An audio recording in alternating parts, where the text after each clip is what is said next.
ನಿಮ್ಮ ದುಡ್ಡೆಲ್ಲ ಸ್ಟಕ್ ಆಗಿದೆಯಾ, ಬರಬೇಕಾ, ನೀವು ಯಾರಿಗೋ ಕೊಡಬೇಕಾಗಿದೆ, ಕೊಟ್ಬಿಡಿ, ಅವ್ರು ಬರುತ್ತದೆ. ಯಾಕಂದರೆ ನೀವು ಇಲ್ಲಿ ಅವ್ನು ನಿಮ್ಮನ್ನು ನೆನೆಸ್ಕೊಳ್ತಾ ಇದ್ದಾನಲ್ವ. ಎಕ್ಸಾಕ್ಟ್ಲಿ. ನಮ್ಮ ಕೈಯಲ್ಲಿ ಏನು ಎಲ್ಲ ಮಾಡಿದರೂ ಆಗ್ತಾ ಇಲ್ಲ ಅಂದಾಗ ಅಲೌಕಿಕ ಕಾರಣ ಹುಡುಕ್ತೀವಿ. ಅವಾಗ ಬೇರೆ ಬೇರೆ ಪೂಜೆಗಳು, ಪುನಸ್ಕಾರಗಳು, ಸರ್ಪ ಸಂಸ್ಕಾರ ಈ ಥರ ಎಲ್ಲ ಕೆಲವರು ಯೋಚನೆ ಮಾಡ್ತಾರೆ. ನೀವು ಗುದ್ಲಿ ಪೂಜೆ ಕರಿಬೇಡಿ, ಗೃಹ ಪ್ರವೇಶ ಕರೀರಿ ಅಂತ. ಅವ್ರು ಹಾಳು ಮಾಡೋಕ್ಕೆ ಏನೂ ಇರಲ್ಲ, ಅಲ್ಲಿ ಅವ್ರ ಮನೆ ಕಟ್ಬಿಟ್ಟಿದ್ದೀರಾ ನೀವು. ಮಿತ್ರರು ಆಗಿರಲಿ ಅಥವಾ ಶತ್ರುಗಳೇ ಆಗಿರಲಿ, ಯಾರಿಗೂ ಹೇಳಬಾರ್ದು ಅಂತ ನಾನು ಹೇಳೋದು. ಓಕೆ, ಏನಾದರೂ ಆಗೋ ತನಕ ಹೇಳಲೇಬಾರ್ದು. ಹತ್ತಿರ ಇಟ್ಕೊಳ್ಳೋದು ಹ್ಯುಮ್ಯಾನಿಟಿ, ದೂರ ಇಡೋದು ಕ್ರುಯಾಲಿಟಿ. ಆದರೆ ನಾವು ಬೆಳಿಬೇಕು ಅಂದರೆ ನಾವು ಅಂಥ ವ್ಯಕ್ತಿಗಳಿಂದ ದೂರ ಇರಬೇಕಾಗುತ್ತೆ. ನಮ್ಮ ಲೈಫ್ CEO ನಾವೇನೆ. Hire fire promote, hire fire promote.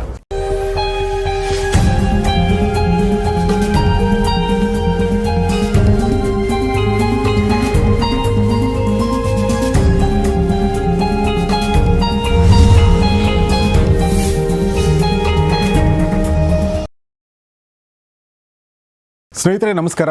Gauri ಶಕ್ಕಿ ಸ್ಟುಡಿಯೋದ ವಿಶೇಷ ಕಾರ್ಯಕ್ರಮ ಮಾನಸ ಸರೋವರ ನಿಮಗೆಲ್ಲ ಆತ್ಮೀಯ ಸ್ವಾಗತ. ನಮ್ಮ ಜೊತೆಗಿದ್ದಾರೆ ಮೈಸೂರಿಂದ ಬಂದಿರುವಂಥ ಸುರೇಶ್ ಶೈವ ಅವರು, ವೆಲ್ತ್ ಎಕ್ಸ್ಪರ್ಟ್ ಮತ್ತು ಮೈಂಡ್ ಥೆರಪಿಸ್ಟ್. ಸರ್ ನಮಸ್ಕಾರ, welcome to the show. Thank you so much. Thanks a lot. Suresh Shaiva ಅವ್ರ ಬಗ್ಗೆ ಹೇಳಬೇಕು ಅಂದರೆ ಬೇಸಿಕಲಿ ಅವರೊಬ್ಬ ವೆಲ್ತ್ ಎಕ್ಸ್ಪರ್ಟ್ ಮತ್ತು ಮೈಂಡ್ ಥೆರಪಿಸ್ಟ್. ಕಳೆದ 8 ವರ್ಷಗಳಿಂದ ಸೈಕಾಲಜಿ ಪ್ರಾಕ್ಟೀಸ್ ಮಾಡ್ತಾ ಇದ್ದಾರೆ ಮತ್ತು 10 ವರ್ಷಗಳಿಂದ NLP ಪ್ರಾಕ್ಟೀಷನರ್ ಆಗಿ ಕೂಡ ಅವರು ತಮ್ಮ ಸರ್ವಿಸನ್ನು ಕೊಡ್ತಾ ಇದ್ದಾರೆ.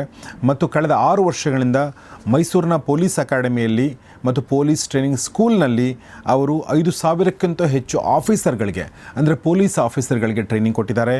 ಇವರಲ್ಲಿ ಈ ಟ್ರೈನಿಂಗ್ ತೆಗೆದುಕೊಂಡವರಲ್ಲಿ ಸಬ್ ಇನ್ಸ್ಪೆಕ್ಟರ್ಗಳು, ಇನ್ಸ್ಪೆಕ್ಟರ್ಗಳು, ಅಸಿಸ್ಟೆಂಟ್ ಕಮಿಷನರ್ಗಳು, ಅಡಿಷ್ನಲ್ SP ಹೀಗೆ ಸಾಕಷ್ಟು ಹಿರಿಯ ಅಧಿಕಾರಿಗಳಿಗೆ ಅವರು ಟ್ರೈನಿಂಗ್ ಕೊಟ್ಟಿದ್ದಾರೆ. ಸುರೇಶ್ ಶೈವ ಅವ್ರ ಜೊತೆಗೆ ಇವತ್ತಿನ ಎಪಿಸೋಡಲ್ಲಿ ನಾನು ಮಾತಾಡ್ತಿರುವಂಥದ್ದು ಏನಂದರೆ master your internal energy to master your external reality. ನಿಮ್ಮ ಹೊರಗಡೆ ಜಗತ್ತನ್ನು ಹೇಗೆ ಸೃಷ್ಟಿ ಮಾಡಬೇಕು ಅಂತ ನೀವು ಡಿಸೈಡ್ ಮಾಡ್ತಿರೋ, ಅದು ಎದ್ರ ಮೇಲೆ ಡಿಸೈಡ್ ಆಗುತ್ತೆ ಅಂದರೆ ನಿಮ್ಮ ಇಂಟರ್ನಲ್ ಎನರ್ಜಿಯನ್ನು ನೀವು ಹೇಗೆ ಮಾಸ್ಟರ್ ಮಾಡ್ತೀರಾ ಅಂತ. ನಿಮ್ಮ ಒಳಗಡೆ ಅಂಥ ಶಕ್ತಿಯನ್ನು ನೀವು ಹೇಗೆ ಅದನ್ನು ಮಾಸ್ಟರ್ ಮಾಡೋಕ್ಕೆ ಸಾಧ್ಯ ಆಗುತ್ತೋ ಅದ್ರ ಮೂಲಕ ಮಾತ್ರ ನಿಮ್ಮ ಹೊರಗಡೆ ಜಗತ್ತನ್ನು ನೀವು ಸೃಷ್ಟಿ ಮಾಡ್ಬೋದು ಅಥವಾ ಬದಲಾಯಿಸ್ಬೋದು. ಈ ಒಂದು ಟಾಪಿಕ್ ಮೇಲೆ ನಾನು ಇವತ್ತು ಮಾತಾಡ್ತಾ ಇದ್ದೀನಿ. ಮೊದಲನೇ ಪ್ರಶ್ನೆ ನಾನು ಕೇಳಬೇಕು ಅಂದ್ಕೊಂಡಿರೋದೇನಂತಂದರೆ, ಯಾವುದೇ ಊರಿಗೆ ಹೋದವರು, ಯಾವುದೇ ಬಿಸ್ನೆಸ್ ಶುರು ಮಾಡಿದವರು, ಯಾವುದೇ ಜಾಬ್ ಮಾಡಿದವರು, ಅವ್ರಿಗೆ ರಿಲೇಟ್ ಆಗುವಂಥ ಪ್ರಶ್ನೆ ಇದು. ಅದೇನೆಂದರೆ, ಒಂದು ಹಂತದ ನಂತರ 40-45 ತನಕ ಬೆಳೆದ ಮೇಲೆ, ಒಂದು ಸಣ್ಣ ಸಕ್ಸಸ್ಸನ್ನು ಕಂಡ ಮೇಲೆ ಇನ್ನೊಂದು ಸಕ್ಸಸ್ಗೆ ನಾವು ಹಾತೊರಿತೀವಲ್ಲ, ಇನ್ನೊಂದು ಹಂತದ ಸಮೃದ್ಧತೆಗೆ ಹಾತೊರಿತೀವಲ್ಲ, ಅದು ಸಿಗ್ತಾ ಇರಲ್ಲ. ಎಲ್ಲೋ ಒಂದು ಕಡೆ ನಮಗೆ ಅಲ್ಲಿ ಒಂದು ಬ್ರೇಕ್ ಬಂದಂಗೆ ಅನಿಸುತ್ತೆ. ಏನೋ ಇದು ಇಲ್ಲಿ ಈ ಒಂದು ಕ್ರಾಸನ್ನು ಪಾಸ್ ಮಾಡೋಕ್ಕಾಗ್ತಾ ಇಲ್ಲವಲ್ಲ ಅಂತ ಅನಿಸುತ್ತೆ. ಸೊ ಈ ಫೀಲಿಂಗ್ ಬಗ್ಗೆ ಏನು ಹೇಳಕ್ಕೆ ಇಷ್ಟಪಡ್ತೀರಿ ಸರ್? ತುಂಬ ಜನಗಳ ಲೈಫಲ್ಲಿ ಆಪರ್ಚುನಿಟೀಸ್ಗಳು ಭಾಳಷ್ಟು ಹೇರಳವಾಗಿ ಬರ್ತಾನೆ ಇರುತ್ತೆ. ಅದರೊಳಗೆ ಇವಾಗಿನ ಜನ್ರೇಷನ್ನಂತೂ, ಈಗಿರುವಂಥ ಸಿಚುವೇಶನ್ನಂತೂ ಭಾಳ ಆಪರ್ಚುನಿಟಿ ಇದೆ. ಯಾರಾದರೂ ಆಪರ್ಚುನಿಟಿ ಇಲ್ಲ ಅಂತ ಹೇಳ್ತಾ ಇದ್ದಾರೆ ಅಂದರೆ ದೆನ್ ಅವ್ರೇನು ಹುಡುಕ್ತಾ ಇಲ್ಲ, ಅವ್ರು ಕಣ್ಣು ಮುಚ್ಕೊಂಡು ಕೂತ್ಕೊಂಡಿದ್ದಾರೆ ಅಂತ. ಬಿಕಾಸ್ ತುಂಬ ಆಪರ್ಚುನಿಟೀಸ್ಗಳಿರುತ್ತೆ. ಆದರೆ ಆಪರ್ಚುನಿಟಿ ಯಾಕೆ ಮಿಸ್ ಆಗುತ್ತೆ ಗೊತ್ತಾ? ಬಿಕಾಸ್ ತುಂಬ ಜನ ಅನ್ಕೋತಾರೆ ನನ್ನ ಗ್ರಾಚಾರ ಸರಿ ಇಲ್ಲ ಅಂತ. ಬಟ್ ಅದು ಒಂದು ಹಂತ ಸರಿ ಇರ್ಬೋದೇನೋ, ಅಂದರೆ ಅವ್ರ ಅಭಿಪ್ರಾಯ ಪ್ರಕಾರ ಅಥವಾ ಅವರ ಗ್ರಹಗತಿಗಳ ಪ್ರಕಾರ ಒಂದು ಹಂತ ಅಷ್ಟೇನೆ. ಆದರೆ ಅದಕ್ಕಿಂತನೂ ಮಿಗಿಲಾಗಿ ಏನಂದರೆ, ಯಾರೋ ಒಬ್ಬರು ನಿಮ್ಮ ಹೆಸರಲ್ಲಿ ನಿಟ್ಟುಸಿರು ಬಿಡ್ತಾ ಇರ್ತಾರೆ. ಆ ಕಾರಣಕ್ಕೋಸ್ಕರ ಅವ್ರು ಬೆಳೆಯೋಕ್ಕಾಗ್ತಾರಲ್ಲ. ಇದನ್ನು ಸ್ವಲ್ಪ ಎನರ್ಜಿ ಫಾರ್ಮಲ್ಲಿ ಅರ್ಥ ಮಾಡ್ಕೊಳ್ಳೋಣ. ವಿಚ್ ಮೀನ್ಸ್ ನೋಡಿ, ಈ ಸಣ್ಣ ಸಣ್ಣ ಡೆಟ್ಸ್ಗಳಿರುತ್ತಲ್ಲ, ಸಣ್ಣ ಸಣ್ಣ ಸಾಲಗಳಿರುತ್ತಲ್ಲ, ಇದೊಂಥರ ಈ ಕಾಲ್ಗೆ ಹಗ್ಗನ ಕಟ್ಟಾಕಿ ಹಿಡಿದು ಒಂದು ಕಂಬಕ್ಕೆ ಕಟ್ಟಾಕಿದ್ದ ಹಾಗೆ ಲೆಕ್ಕ. ಇದು ಸಣ್ಣ ಸಣ್ಣ ಸಾಲಗಳು. ಓಕೆ, ನಾ ಹೇಳ್ತಾ ಇರೋದು ಬ್ಯಾಂಕ್ ಸಾಲ ಅಲ್ಲ. ನಾ ಹೇಳ್ತಾ ಇರುವಂಥದ್ದು, ಯಾರ ಹತ್ರನೂ ಯಾವುದೋ ಒಂದು ಅಂಗಡಿನಲ್ಲಿ 20 ರೂಪಾಯಿ ಆಮೇಲಿಂದ ಕೊಡ್ತೀನಿ ಅಂತ ಉಳಿಸ್ಕೊಂಡಿರೋದಿರ್ಬೋದು. ಯಾರೋ ಒಬ್ಬರ ಹತ್ರ ಇನ್ಸ್ಟಾಲ್ಮೆಂಟ್ಸ್ಗಳನ್ನು ತೊಗೊಂಡು ಆ ಇನ್ಸ್ಟಾಲ್ಮೆಂಟ್ ಒಂದನ್ನು ಆಮೇಲಿಂದ ಕೊಡ್ತೀನಿ, ಆಮೇಲಿಂದ ಕೊಟ್ಟರಾಯ್ತು ಬಿಡು, ನೋಡೋಣ ಬಿಡು ಅಂತ ಬಿಟ್ಟಿರೋದಿರ್ಬೋದು. ಯಾರೊಬ್ಬ ಫ್ರೆಂಡ್ ಹತ್ರ ದುಡ್ಡು ಇಸ್ಕೊಂಡು 6 ತಿಂಗಳ ಕೆಳಗಡೆ ಬಹುಶಃ ಜೆನ್ಯೂನಾಗಿ ಮರ್ತೋಗಿರೋದಿರ್ಬೋದು. ಇವೆಲ್ಲನೂ ಸಣ್ಣ ಸಣ್ಣ ಸಾಲಗಳು, 50 ರೂಪಾಯಿ, 100 ರೂಪಾಯಿ, 1,000 ರೂಪಾಯಿ, 2,000 ರೂಪಾಯಿ, ಪುಟಾಣಿ ಸಾಲಗಳು. ಇದು ನಿಟ್ಟುಸಿರು ಯಾಕಾಗತ್ತೆ ಅಂತ ಹೇಳ್ತೀನಿ ಕೇಳಿ. ಇವೆಲ್ಲವೂ ನಮ್ಮ ಲೈಫಲ್ಲೊಂದು ಬ್ಲಾಕೇಜ್ ಥರ ವರ್ಕ್ ಆಗ್ತಾ ಇರುತ್ತೆ. ನಿಟ್ಟುಸಿರು ಯಾವ ಥರ ಆಗುತ್ತೆ ಅಂದರೆ, ಇದನ್ನು ನಾವು ವಯರ್ಲೆಸ್ ನೆಗೆಟಿವ್ ವೈಬ್ರೇಷನ್ ಅಂತ ಕರಿತೀವಿ. ಅಂದರೆ ಒಂಥರ ವೈಫೈ ಥರ ಇದು ವರ್ಕ್ ಆಗ್ತಾ ಇರುತ್ತೆ. ಈಗ ಯಾರೋ ಒಬ್ಬರಿಗೆ ನಾವು ದುಡ್ಡು ಇಸ್ಕೊಂಡಿರ್ತೀವಿ, ಆ ದುಡ್ಡನ್ನ ವಾಪಸ್ ಕೊಟ್ಟಿಲ್ಲ ಅಂತ ಹೇಳಿದ್ರೆ ಅವ್ರು ನಮಗೆ ಫೋನ್ ಮಾಡ್ಬಿಟ್ಟು ಕೇಳೋದಿಲ್ಲ ಎಷ್ಟೊಂದು ಟೈಮು. ಯಾಕಂದರೆ ಅವ್ರಿಗೂ ಒಂಥರ ಮುಜುಗರ ಇರುತ್ತೆ. ಎಲ್ಲಿ ಕೇಳ್ತಾರೆ, 500 ರೂಪಾಯಿ ಇಸ್ಕೊಂಡಿದ್ದಲ್ಲ ಕೊಡು ಮಾರ ಅಂತ ಅವರು ಕೇಳೋದಿಲ್ಲ. 200 ರೂಪಾಯಿ ಕೊಡು ಅಂತ ಹೇಳ್ಬಿಟ್ಟು ಅವರು ಕೇಳೋದಕ್ಕೆ ಮುಂದೆ ಬರೋದಿಲ್ಲ. ಅವರು ಒಳಗಡೆನೇ ಇರ್ತಾರೆ. ಅದ್ರಿಗೆ ಯಾವಾಗ ಅವರು ಬ್ಯಾಂಕ್ ಸ್ಟೇಟ್ಮೆಂಟ್ನ ತೆಗಿತಾರೆ ಅಥವಾ ಯಾವಾಗ ಅವ್ರ ಅಕೌಂಟನ್ನು ಚೆಕ್ ಮಾಡ್ತಾರೆ, ಅವ್ರು ಚೆಕ್ ಮಾಡಿದ ತಕ್ಷಣ ಅವ್ರು ಯಾವಾಗ ನೆನಪಾಗತ್ತೆ, ಲೇ ಅವನು ಅವತ್ತು ದುಡ್ಡು ಬೇಕು ಅಂತ ಹೇಳಿದಾಗ ಈಸ್ಕೊಂಡಿದ್ದ ಮಾರೆ, ವಾಪಸ್ ಕೊಡಲೇ ಇಲ್ಲ ನೋಡು, ಅಂತ ಅಂದ್ಕೊತಾರಲ್ಲ, ಅದು ರಪ್ ಅಂತ ಹೊಡೆಯುತ್ತೆ. ಇದನ್ನು ಭಾಳಷ್ಟು ಜನಗಳು ಇದೆಲ್ಲ ವರ್ಕ್ ಆಗಲ್ಲ ಅಂತ ಅನ್ಕೋಬೋದು, ಆದರೆ 100% ವರ್ಕ್ ಆಗುತ್ತೆ. ಯಾವಾಗ ಸಣ್ಣ ಸಣ್ಣ ಸಣ್ಣ ಸಣ್ಣ ಸಾಲಗಳು ಉಳ್ಕೊಳ್ಳುತ್ತೆ, ಅಂದರೆ ಸಣ್ಣ ಸಣ್ಣ ವಿಷಯಗಳು ಉಳ್ಕೊಳ್ಳುತ್ತೆ, ಅವ್ರು ನಿಮ್ಮ ಹೆಸರಲ್ಲಿ ಅಯ್ಯೋ ಅವ್ನು ಈಸ್ಕೊಂಬಿಟ್ಟು ನನಗೆ ವಾಪಸ್ ಕೊಡಲೇ ಇಲ್ವಲ್ಲಪ್ಪ ಅನ್ನುವಂಥ ನಿಟ್ಟುಸಿರಾಗ್ತಾ ಇದ್ರದು, ಏನಪ್ಪ ಇವನು ಅಂತ ಅಂದ್ಕೊಂಡ್ರೆ ಸಾಕು, ಅದು ರಪ್ ಅಂತ ಬಂದು ಹೊಡೀತು. ಈಗ ಹಿಂಗೆ ಒಂದು ಪೈಪಲ್ಲಿ ನೀರು ಸರಾಗವಾಗಿ ಹರಿದಾಡ್ತಾ ಇದೆ ಅಂತ ಇಟ್ಕೊಡಿ, ಅಲ್ಲಲ್ಲಿ ಕಸಗಳು ಕಟ್ಕೊಂಡ್ರೆ ಹೇಗೆ ನೀರು ಹರಿಯುವಂಥದ್ದು ಫ್ಲೋ ಕಡಿಮೆ ಆಗೋಗುತ್ತೋ, ಸೇಮ್ ಪ್ರಾಸ್ಪೆರಿಟಿ ಧಾರಾಕಾರವಾಗಿ ಹರಿತಾ ಇರುತ್ತೆ. ಒಂದು ಹಂತದವರೆಗೂ ಬೆಳೆದು ಬಿಟ್ಟಿರ್ತಾರೆ, ಅಲ್ಲಿಂದ ಆಚೆಗೆ ಅವ್ನು ಬೆಳಿಬೇಕು ಅಂತ ಹೇಳಿದ್ರೆ ಆ ಬ್ಲಾಕ್ಸ್ ಅನ್ನುವಂಥದ್ದೇ ಈ ಥರ ಸಣ್ಣ ಸಣ್ಣ ಸಾಲಗಳು. ಇನ್ನೊಂದು ಸಿಂಪ್ಲಿಫೈ ಒಂದು ಎಕ್ಸಾಂಪಲ್ ಹೇಳ್ತೀನಿ ಕೇಳಿ. ಈಗ ಮೊಬೈಲಲ್ಲಿ ಒಂದಷ್ಟು ಆ್ಯಪ್ಸ್ಗಳನ್ನು ಓಪನ್ ಮಾಡಿ ಇಟ್ಕೊಂಡ್ಬಿಟ್ಟಿರ್ತೀವಿ, ಬಟ್ ನೀವು ಬಳಸ್ತಾ ಇರುವಂಥದ್ದು ವಾಟ್ಸಾಪ್, ಬಟ್ ಬ್ಯಾಕ್ಗ್ರೌಂಡಲ್ಲಿ ಒಂದು 10 ಆ್ಯಪ್ಸ್ಗಳು ರನ್ ಆಗ್ತಾಯಿದೆ. ಈಗ ಬ್ಯಾಟ್ರಿ ಡ್ರೈನ್ ಆಗ್ತಾ ಇದೆಯಾ ಇಲ್ವಾ? ಬಟ್ ನಾವು ಬಳಸ್ತಾ ಇರೋದು ಬರೀ ವಾಟ್ಸಪ್ ಅಲ್ವಾ? ಬಟ್ ಬ್ಯಾಕ್ಗ್ರೌಂಡಲ್ಲಿರುವಂಥ ಆ್ಯಪ್ಸು ಹೇಗೆ ಬ್ಯಾಟ್ರಿನ ಡ್ರೈನ್ ಮಾಡ್ತಾ ಇರುತ್ತೋ, ಸೇಮ್ ವೇ ಬ್ಯಾಕ್ಗ್ರೌಂಡಲ್ಲಿರುವಂಥ ಸ್ಮಾಲ್ ಋಣ ಅಂತ ಕರಿತೀವಿ ಅದಕ್ಕೆ. ಆ ಋಣಗಳು ಅವನು ಯಾವಾಗೆಲ್ಲ ಬ್ಯಾಂಕ್ ಸ್ಟೇಟ್ಮೆಂಟ್ ನೋಡಿ, ಅಕೌಂಟ್ ಸ್ಟೇಟ್ಮೆಂಟ್ ನೋಡಿ, ಅಥವಾ ಅವನಿಗೆ ದುಡ್ಡಿಲ್ಲದೆ ಇದ್ದಾಗ ಅವತ್ತು ಈಸ್ಕೊಂಬಿಟ್ಟು ಕೊಡಲೇ ಇಲ್ವಲ್ಲ ಅಂತ ಅನ್ಕೊತಾನೆ ಇರ್ತಾನೋ, ಅವೆಲ್ಲ ರಪ್ ಅಂತ ಹೊಡಿತಾನೆ ಇರುತ್ತೆ. ಅವೆಲ್ಲ ಋಣ ಆಗಿ ಕನ್ವರ್ಟ್ ಆಗ್ತಾ ಇರುತ್ತೆ. ಇದನ್ನೇ ನಾವು ಆ್ಯಕ್ಚುಲಿ ಜಾತಕದಲ್ಲೂ ಇದನ್ನು ಹೇಳ್ತೀವಿ. ಬಿಕಾಸ್ ನಾ ಆಸ್ಟ್ರಾಲಜಿ ಬ್ಯಾಕ್ಗ್ರೌಂಡು ಹೌದು. ಅದ್ರ ಬೇಸ್ ಮೇಲಿಂದ ಕೆಲವೊಂದು ಸಮಯದಲ್ಲಿ ಅವರು ಉಳಿಸ್ಕೊಂಡಿರುವಂಥ ಋಣಗಳೂ ಎಷ್ಟೋ ಲೈಫಿಂದ ಬಂದಿರುವಂಥ ಋಣಗಳು ಇವತ್ತಿನ ಜಾತಕದಲ್ಲಿ ಕಾಣಿಸ್ತಾ ಇರುತ್ತೆ. ಅದು ದುಡ್ಡೇ ಅಂತಲ್ಲ, ಯಾವುದಾದ್ರು ಬೇರೆ ಬೇರೆ ಥರ ಋಣಗಳು ಆಗಿರ್ಬೋದು, ಏನೋ ಕೊಡ್ತೀನಿ ಅಂತ ಹೇಳಿ ಕೊಡದೇ ಇರುವಂಥದ್ದಾಗಿರ್ಬೋದು, ಅದನ್ನು ಋಣ ಅಂತ ಹೇಳ್ಬಿಟ್ಟು ಕರಿತೀವಿ. ಹಾಗಾಗಿ ಯಾವುದೇ ಋಣಗಳಿತ್ತು ಅಂತ ಹೇಳಿದ್ರೆ ಅದು ಒನ್ ಆಫ್ ದ ಬ್ಲಾಕೇಜ್ ಆಗಿ ವರ್ಕ್ ಆಗುತ್ತೆ. ಇದು ಶತಸಿದ್ಧ 100% ಸತ್ಯ ಇದು. ಆ್ಯಂಡ್ ಈಗ ಒಂದು ಎಕ್ಸಾಂಪಲ್ ಹೇಳ್ತೀನಿ. ಈಗ ನಾವು ಅನ್ಕೋತೀವಿ 10 ರೂಪಾಯಿ ತಾನೆ, 20 ರೂಪಾಯಿ ತಾನೆ, 50 ರೂಪಾಯಿ ತಾನೆ, ನೆಗ್ಲೆಕ್ಟ್ ಮಾಡ್ತೀವಲ್ವೆಲ್ಲ. ಆದರೆ ಯೂನಿವರ್ಸ್ ಪ್ರಕಾರ ಅದು 10 ರೂಪಾಯಿ 20 ರೂಪಾಯಿ ಅಲ್ಲ, ಅದು ವೈಬ್ರೇಷನ್ ಅಷ್ಟೇ. ಅದು ನಂಬರ್ ಮ್ಯಾಟ್ರ್ ಆಗೋದಿಲ್ಲ. ಅಲ್ಲಿ ಅವ್ನು ಉಳಿಸ್ಕೊಂಡಿದ್ದಾನೆ ಇಲ್ವಾ ಅನ್ನೋದು ಅಷ್ಟೇ ಮ್ಯಾಟ್ರ್ ಆಗಿರುತ್ತೆ. ಈಗ ಒಂದು ಎಕ್ಸಾಂಪಲ್, ಈಗ ಕೋರ್ಟಲ್ಲೆಲ್ಲ ಒಂದು ಜುಲ್ಮಾನೆ ಅಂತ ಹೇಳ್ಬಿಟ್ಟು ಹಾಕ್ತಾರೆ, ಅಲ್ಲೆಲ್ಲ ಹಾಕೋದು 500 ರೂಪಾಯಿ, 1000 ರೂಪಾಯಿ, 1,500 ರೂಪಾಯಿ, ಬಟ್ ಫೈನ್ ಅಂತೂ ಬೀಳುತ್ತೆ. ಸೇಮ್ ವೇ ಅಲ್ಲಿ ಕೋರ್ಟ್ಗೆ ಮಾಡಿರೋ ಸಣ್ಣ ತಪ್ಪಲ್ವಾ, ಬರೀ 1,000 ರೂಪಾಯಿ ತಾನೇ ಮಾಡಿರೋದು, ಬಿಟ್ಬಿಡಿ ಇವನ್ನ ಅಂತ ಹೇಳ್ಬಿಟ್ಟು ಬಿಡೋದಿಲ್ಲ. ಅದು ಯಾಕೆ ಆಗುತ್ತೆ ಫೈನ್? ಅದು ಬಿಕಾಸ್ ಕೋರ್ಟ್ಗೆ ಅದೊಂದು ಕೇಸು, ಅವನು ಕೊಡಲಿಲ್ಲ ಅಂದ್ರೆ ಅದು ಮತ್ತೆ ಜಾಸ್ತಿ ಆಗುತ್ತೆ. ಸೊ ಸೇಮ್ ವೇ ಇಲ್ಲೂ ಅಷ್ಟೇನೆ, ಅವನೇನಾದರೂ ಅದನ್ನು ತೀರಿಸ್ಕೊಂಡು ಬಂದಿಲ್ಲ ಅಂತ ಹೇಳಿದ್ರೆ ಅದು ಬ್ಲಾಕೇಜ್ ಆಗಿ ಎನ್ರಿಚ್ ಆಗ್ತಾ ಹೋಗ್ತಾ ಇರುತ್ತೆ. ಈಗ ಒಬ್ಬನಾದ್ರೆ ಈಸ್ಕೊಂಡಂಥ ದುಡ್ಡನ್ನು ನಾವು ಗೌರವಾನ್ವಿತವಾಗಿ ವಾಪಸ್ ಕೊಟ್ಟಿಲ್ಲ ಅಂತ ಹೇಳಿದ್ರೆ ನಮ್ಗೆ ಎಲ್ಲಿಂದನೋ ಬರಬೇಕಾಗಿರುವಂಥ ದುಡ್ಡು ನಮ್ಮ ಹತ್ರ ಬರೋದಕ್ಕೆ ಇರಿಟೇಟ್ ಮಾಡ್ಕೊಳ್ಳುತ್ತೆ. ಇದೇ ಸತ್ಯ. ಹಾಗಾಗಿ ನಾನು ಹೇಳ್ತಾ ಇರ್ತೀನಿ, ನಿಮ್ಮ ದುಡ್ಡೆಲ್ಲ ಸ್ಟಕ್ ಆಗಿದೆಯಾ, ಬರಬೇಕಾ, ನೀವು ಯಾರಿಗೋ ಕೊಡಬೇಕಾಗಿದೆ, ಕೊಟ್ಬಿಡಿ, ಅವ್ರು ಬರುತ್ತದು. ಎಕ್ಸಾಕ್ಟ್ಲಿ. ಯಾಕಂದರೆ ನೀವು ಇಲ್ಲಿ ಅವ್ನು ನಿಮ್ಮನ್ನು ನೆನೆಸ್ಕೊಳ್ತಾ ಇದ್ದಾನಲ್ವಾ. ಎಕ್ಸಾಕ್ಟ್ಲಿ. ಸೊ ನೀವು ಯಾವಾಗ ಅವನದು ಕ್ಲಿಯರ್ ಮಾಡ್ತೀರಿ, ಇವು ನಿಮಗೆ ಕೊಡೋದಕ್ಕೆ ಸ್ಟಾರ್ಟ್ ಮಾಡ್ತಾನೆ ಅಂತೇಳಿ. ಈಗ ನೋಡಿ ಭಾಳಷ್ಟು ಜನಗಳು ಅನ್ಕೋತಾರೆ, ಒಬ್ಬ ಆಟೋ ಡ್ರೈವರ್ ಹತ್ರ ಒಂದು 10 ರೂಪಾಯಿ ಚೇಂಜ್ ಇರೋದಿಲ್ಲ ಅಂತ ಇಟ್ಕೊಳ್ಳಿ, ಅವನು 10 ರೂಪಾಯಿ ಕಮ್ಮಿ ಕೊಟ್ಬಿಟ್ಟು ಹೊಟ್ಟೋಗ್ತಾನೆ. ಅವ್ನಿಗೆ ಅವ್ನು ಲೆಕ್ಕ ಮಾಡಿದಾಗ 10 ರೂಪಾಯಿ ಕಡಿಮೆ ಇದೆ. ಇವನು ಅನ್ಕೋತಾರೆ, ಬರೀ 10 ರೂಪಾಯಿ ತಾನೇ ಬಿಟ್ಟು ಬಂದಿದ್ದು ಅಂತ ಹೇಳ್ಬಿಟ್ಟು. ಆದರೆ ಒಬ್ಬ ಆಟೋ ಡ್ರೈವರ್ ಏನು ಅಂದ್ಕೊಳ್ತಾರೆ ಅಂದರೆ, ಕಳ್ಳ ಎಸ್ಕೇಪ್ ಆದ ಅಂತ ಅನ್ಕೋತಾರೆ. ಅಯ್ಯೋ ನಾನು ದುಡ್ಡು ತಿನ್ಕೊಂಡೋದ ಅಂತ ಅನ್ಕೋತಾರೆ. ಅಂದರೆ 10 ರೂಪಾಯಿ ಅವ್ರಿಗೆ ದೊಡ್ಡದು. ಸೊ ನಿಮ್ಗೆ ಅದೊಂದು ಸಣ್ಣ ಅಮೌಂಟು, 10 ರೂಪಾಯಿ ತಾನೇ ಬಿಡು ಅಂತ ಬಿಟ್ಟು. ಎಷ್ಟೊಂದು ಟೈಮ್ ಇನ್ನೊಂದು ಎಕ್ಸಾಂಪಲ್ ಹೇಳ್ತೀನಿ ನೋಡಿ. ಈ ಹೋಟೆಲ್ಸಲ್ಲಿ ಊಟ ಮಾಡಿರ್ತಾರೆ, ಏನೋ ಒಂದು ಐಟಮ್ ಮಿಸ್ ಮಾಡಿಬಿಟ್ಟಿರ್ತಾರೆ ಹಾಕೋದು. ಈಗೆಲ್ಲ ಡಿಜಿಟಲ್ ಸ್ವಲ್ಪ ಕಡಿಮೆ ಅದು, but most of the times ಎಲ್ಲೋ ಒಂದು ವಾಟರ್ ಬಾಟ್ಲೋ ಏನೋ ಒಂದು ಮಿಸ್ ಮಾಡಿಬಿಟ್ಟಿರ್ತಾರೆ. ಅವ್ರು ಆಚೆ ಬಂದ ಮೇಲಿಂದ ಆ ಬಿಲ್ಲು ನೋಡೋದ್ಮೇಲಿಂದ 20 ರೂಪಾಯಿ ಉಳೀತು ನೋಡು, ವಾಟರ್ ಬಾಟ್ಲು ಬಿಲ್ಲೇ ಹಾಕಿಲ್ಲ ಅನ್ಕೋತಾರೆ. ಆದರೆ ಅವ್ನಿಗೆ ಬರಬೇಕಾಗಿರೋ 20 ಲಕ್ಷ ರೂಪಾಯಿ ತಡೆ ಹಿಡ್ಕೊಂಡು ಕೂತಿರುತ್ತದು. ಈಗ 20 ರೂಪಾಯಿ ಇವನು ಹಿಡ್ಕೊಂಡು ನಿಂತಿರೋದು. ಸೊ ಜನಗಳು ಯಾವಾಗ ಈ ಸಣ್ಣ ಸಣ್ಣ ವಿಷಯಗಳನ್ನು ಅರ್ಥ ಮಾಡ್ಕೊಂಡು ಆ ಋಣಗಳನ್ನು ಕ್ಲಿಯರ್ ಮಾಡ್ತಾರೋ, ಈಗ ನೋಡಿ ಮಾತು ಹೇಳಿರೋದು ಕೇಳಿರ್ತೀರ, ಅಪ್ಪ ನೀನು ದುಡ್ಡು ಕೊಟ್ಬಿಟ್ಟು ಋಣ ಮುಕ್ತ ಆಗ್ಬಿಡ್ಬೇಕಪ್ಪ ನಾನು ಅಂತಾರೆ. ಅದಕ್ಕೆ ಋಣ ಅಂತ ಹೆಂಗೆ ಬಂತು? ಮತ್ತು ನೀವು ಯಾವಾಗ ಅವ್ರು ಕೊಡಬೇಕಾಗಿರೋ ದುಡ್ಡನ್ನು ಧಾರಾಳವಾಗಿ ಕೊಟ್ಬಿಡ್ತೀರೋ, ನೀವು ಬರಬೇಕಾಗಿರೋ ದುಡ್ಡು ಬರೋದಕ್ಕೆ ಸ್ಟಾರ್ಟ್ ಆಗ್ತದೆ. ಸೊ ಹಂಗಾಗಿ ನಾವು ಒಂದು ಸಜೆಷನ್ ಹೇಳೋದು, ಇವತ್ತು ರಾತ್ರಿ ಮಲಗೋದಕ್ಕಿಂತ ಮುಂಚೆ ಒಂದೇ ಒಂದು ಸಣ್ಣ ಆ್ಯಕ್ಟಿವಿಟಿ ಮಾಡಿ. ನೀವು ಕೂತ್ಕೊಳ್ಳಿ ಆರಾಮಾಗಿ ಒಂದು ಕಡೆ.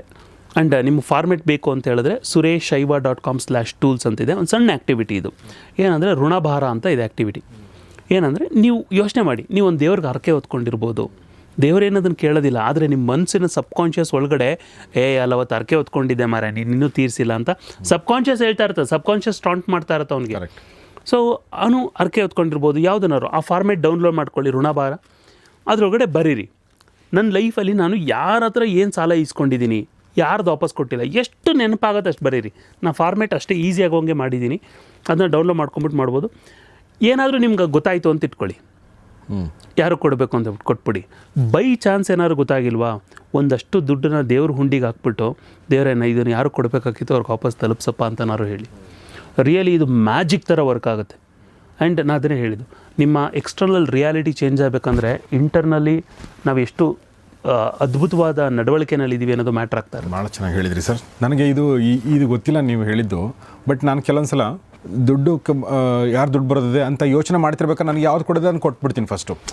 ಅಂದರೆ ನಾನೇನು ಇಷ್ಟೆಲ್ಲ ಡೀಪಾಗಿ ಯೋಚನೆ ಮಾಡಿಲ್ಲ, ಬಟ್ ಹಂಗೆ ನಿಮಗೂ ಕ್ಲಿಯರ್ ಆಗಿಬಿಡುತ್ತೆ. ಅಂದರೆ ದುಡ್ಡಿನ ವಿಚಾರ ಬಂದಾಗ ಕೊಡೋದು ತೊಗೊಳ್ಳೋದು ಎರಡೂ ಇರುತ್ತಲ್ವಾ. ಓಕೆ, ಅವ್ರು ಕೊಡಬೇಕಾಗಿದೆ, ಅವ್ರು ಏನೋ ಸ್ವಲ್ಪ ಟೈಮ್ ತೊಗೊಂಡ್ರೆ ತೊಂದರೆ ಇಲ್ಲ, 1-2 ದಿನ ಲೇಟ್ ಮಾಡಲಿ, ಬಟ್ ನನ್ನ ಹತ್ರ ದುಡ್ಡಿದೆ ಹಂಗೆ ಕೊಟ್ಬೋಣ ಅಂತೇಳಿ. ಸೊ ಬಟ್ ಇದೊಂದು ನಿರಾಳತೆ ಕೂಡ, ಇದು ಕಾನ್ಷಿಯಸ್ ಲೆವೆಲಲ್ಲೂ ಕೂಡ ಅಯ್ಯೋ ಅದು ಉಳಿಸ್ಕೊಂಡಿರ್ತೀವಲ್ವಾ, ಯಾವಾಗೋ ಫೋನ್ ಬರ್ಬೋದು, ಕೇಳ್ಬೋದು, ಯಾಕೆ ಅದೆಲ್ಲ ಕೊಟ್ಬಿಟ್ರೆ ಮುಗೀತಲ್ವಾ ಅನ್ನೋದು ಒಂದು ನಿರಾಳ ಭಾವ ಕೂಡ ಕೊಡುತ್ತೆ. ಅಬ್ಸಲ್ಯೂಟ್ಲಿ. ಸೊ ನೆಕ್ಸ್ಟು ನಾನು ಪ್ರಶ್ನೆ ತೊಗೋಬೇಕು ಅಂದ್ಕೊಂಡಿರೋದು ಸರ್ ಏನಂತಂದರೆ, ನಾವು ಯಾವುದೋ ಕೆಲಸ ಶುರು ಮಾಡ್ಬೇಕಂತ ಕೆಲಸ ಶುರು ಮಾಡಿದಾಗ ಯಾವಾಗಲೂ ಉತ್ಸಾಹ ಇರುತ್ತೆ, ಬಟ್ ಭಾಳ ಸಲ ಅರ್ಧಕ್ಕೆ ನಿಂತ್ಕೊಂಡು ಆ ಬಿಸ್ನೆಸ್ ಇರ್ಬೋದು, ಬೇರೆ ಯಾವುದೇ ಕೆಲಸ ಇರ್ಬೋದು, ಮನೆ ಕಟ್ಸೋದಿರ್ಬೋದು, ಅಥವಾ ಏನೇ ಕೆಲಸಗಳಿರ್ಬೋದು.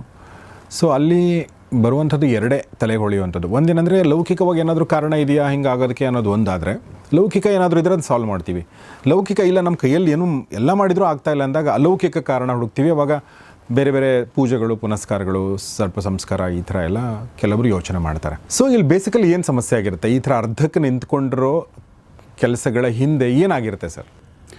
ಆ್ಯಕ್ಚುಲಿ ಈ ಪ್ರಪಂಚ ಅವರನ್ನು ಸೋಲಿಸ್ತಾ ಇರೋದಿಲ್ಲ, ಅವರ ಸ್ವಂತ ನಾಲಿಗೆ ಅವ್ರನ್ನ ಸೋಲಿಸ್ತಾ ಇರುತ್ತೆ. ಅರ್ಥಾತ್ ಏನಾದರೂ ಕೆಲಸ ಆಗೋದಕ್ಕಿಂತ ಮುಂಚೆನೇ ಯಾರೆಲ್ಲ ಡಂಗೂರ ಸಾರ್ಕೊಂಡು ಬರ್ತಾರಲ್ಲ, ಡಂಗೂರ ಹೊಡ್ಕೊಂಡು ಊರು ತುಂಬ ಹೇಳ್ಕೊಂಡು ಬರ್ತಾರಲ್ಲ, ಅವ್ರು ಹೇಗಂದರೆ ಅವರ ಶತ್ರುಗಳ ಕೈಗೆ ಅವರೇ ಒಂದು ವೆಪನ್ ಕೊಟ್ಟಂಗೆ, ನನ್ನನ್ನು ಸುಡಕ್ಕೆ ರೆಡಿ ಆಗಪ್ಪ ನೀರು ಅಂತ. ವಿಚ್ ಮೀನ್ಸ್ ಅವರು ಎಲ್ಲಿ ಅದನ್ನು ಲೀಕ್ ಮಾಡ್ತಾರಲ್ಲ, ಅಂದರೆ ಅವರ ಮಾತುಗಳ ಮುಖಾಂತರ ಅವ್ರಿಗೆ ಹೇಳ್ಬಿಡ್ತಾರಲ್ಲ, ಅಲ್ಲೇ ಅರ್ಧ ಪ್ರಾಬ್ಲಮ್ ಸ್ಟಾರ್ಟ್ ಆಗುತ್ತೆ. ಲೈಫಲ್ಲಿ ಇರುವಂತಹ ದೊಡ್ಡ ಸಮಸ್ಯೆ ಅಂತ ಹೇಳಿದ್ರೆ ಬ್ಯಾಂಕ್ ಅಕೌಂಟ್ ಲೀಕ್ ಆಗೋದಲ್ಲ, ಅವರ ಸೀಕ್ರೆಟ್ಸ್ಗಳು ಲೀಕ್ ಆಗೋದು. ಇದನ್ನು ಭಾಳ ಸೂಕ್ಷ್ಮವಾಗಿ ಅರ್ಥ ಮಾಡ್ಕೋಬೇಕು ಸರ್. ಇದನ್ನು ಏನಾದ್ರು ನೆಗ್ಲಿಜೆಂಟಾಗಿ ತೊಗೊಂಡ್ರೆ they will pay for it.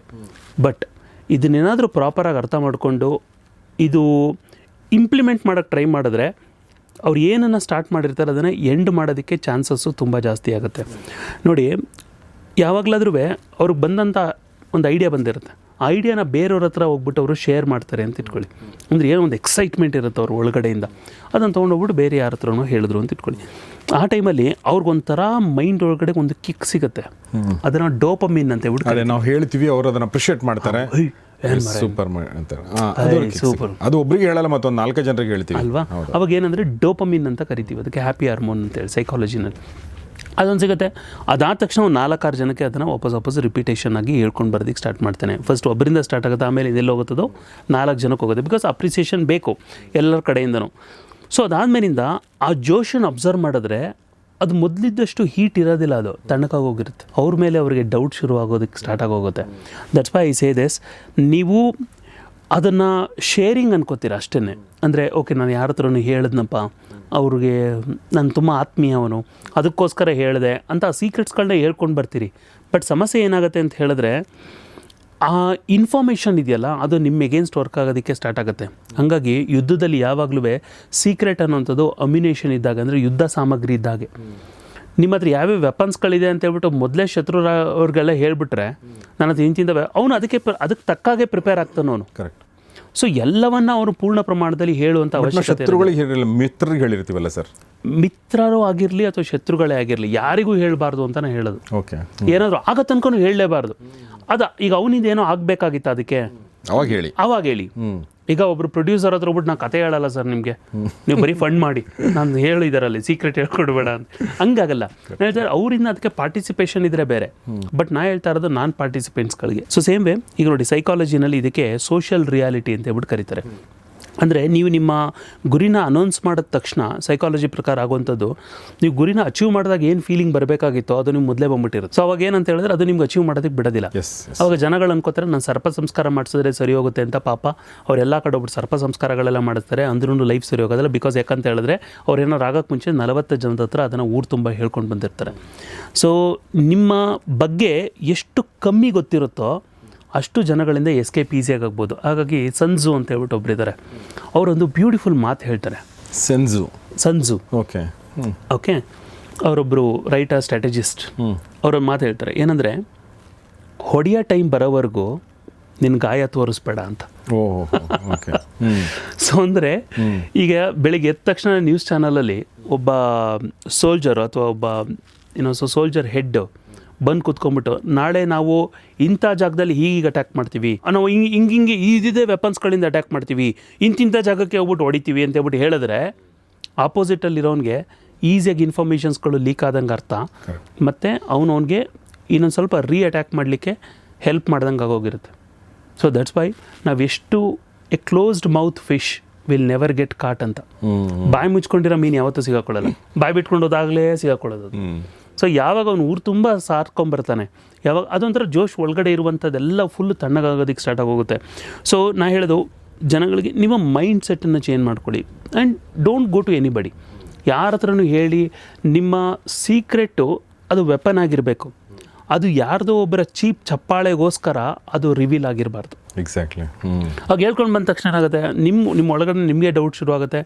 And ಇವತ್ತು ಪ್ರಪಂಚ ಹೇಗಿದೆ ಅಂತ ಹೇಳಿದ್ರೆ ಸರ್, ಒಂದು ಸತ್ಯ ಇದು, ಕಹಿ ಆದರೂ ಇದು ಸತ್ಯ. ಇದು ನಿಮ್ಮ ಎದುರುಗಡೆ ವಾವ್ ಸರ್ ನಿಜವಾಗ್ಲೂ ನೀವು ಬೆಳಿಬೇಕು ಸರ್ ಅಂತ ಹೇಳ್ಬಿಟ್ಟು ಆಶಿಸ್ತಾರೆ, ಆದರೆ ಹಿಂದಗಡೆಯಿಂದ ನಿಮ್ಮ ಬಗ್ಗೆ ಹೇಗೆ ಯೋಚನೆ ಮಾಡ್ತಾ ಇದ್ದಾರೆ ಅಂತ ಹೇಗೆ ಗೊತ್ತು ನಿಮಗೆ? You don't know. ಅದಕ್ಕೆ ಬೆಟರ್ ಅಂತ ಹೇಳಿದ್ರೆ ಆಗವರೆಗೂ ಅದನ್ನು ಹೇಳದೇ ಇರುವಂಥದ್ದೇ ಉತ್ತಮ.